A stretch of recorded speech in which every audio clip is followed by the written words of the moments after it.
Olá! Chegou a notícia que muita gente estava esperando lá dos Estados Unidos. Saiu o veredito do júri no caso do Sean P. Diddy Combs. A gente está se baseando aqui numa reportagem da Band News TV, do Band Jornalismo. Nosso papo hoje é para tentar entender melhor essa decisão, sabe? Foi um julgamento bem longo, quase 2 meses, né? Muita testemunha, 5 acusações criminais pesadas. Então, o que o júri decidiu afinal? É isso que a gente vai desmembrar agora. A notícia principal é essa: temos um veredito para todas as 5 acusações. Mas olha, é importante dizer, isso é o júri dizendo se ele é culpado ou inocente, tá? A sentença mesmo, tipo, a pena. Isso, a pena ainda vai ser definida pelo juiz, né? Não é automático. Exato. E o que chama atenção logo de cara, assim, é que não foi um 8 ou 80, sabe? Foi um veredito dividido. O pedido ele foi considerado inocente de algumas das acusações mais pesadas mesmo. Ah, interessante. E quais foram essas? Porque me parece que eram justamente aquelas que poderiam dar penas enormes, né? Tipo prisão perpétua. Exatamente essas. Ele foi inocentado de 3 acusações bem sérias: conspiração para extorsão, uma acusação ligada a crime organizado, que eles chamam de racketeering lá, e também tráfico sexual envolvendo 2 ex-namoradas. Nossa. E sim, eram essas que abriam a porta para a possibilidade de prisão perpétua.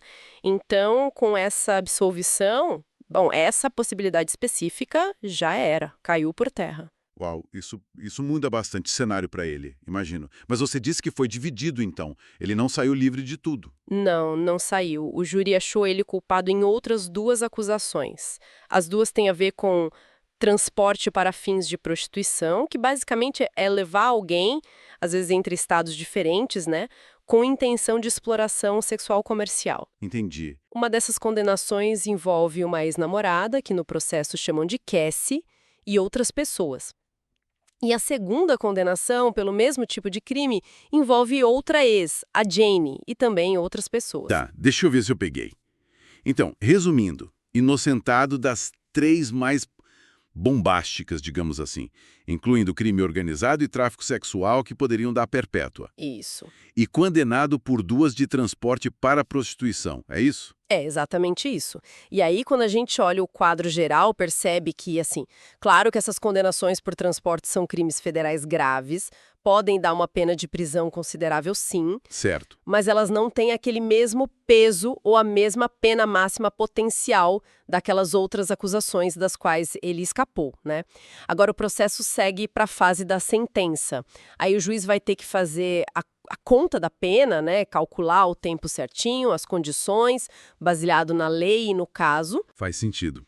E essa diferença no resultado inocente para crime organizado e tráfico, mas culpado por transporte, levanta umas questões interessantes sobre as provas, né?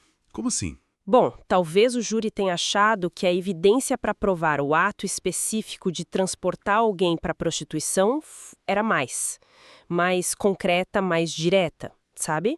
Já para provar um esquema complexo de conspiração, de crime organizado, ou aquela coerção toda que geralmente está ligada ao tráfico sexual em maior escala, talvez as provas não fossem tão fortes ou fossem mais difíceis de conectar diretamente a ele de forma organizada.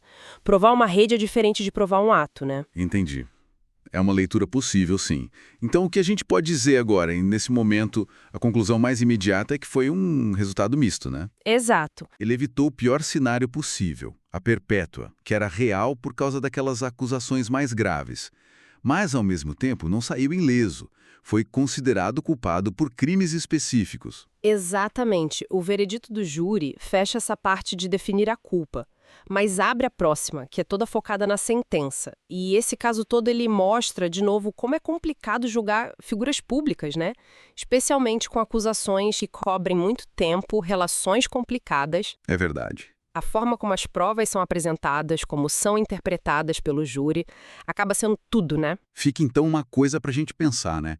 Considerando essa divisão clara do júri, absolve das acusações que sugerem uma organização maior, um controle mais amplo, tipo crime organizado, tráfico, mas condena pelas ações mais pontuais de transporte para prostituição. O que será que isso diz sobre como o júri pesou as provas? Ou talvez sobre a dificuldade de traçar e provar a linha certinha na lei entre esses tipos diferentes de crime.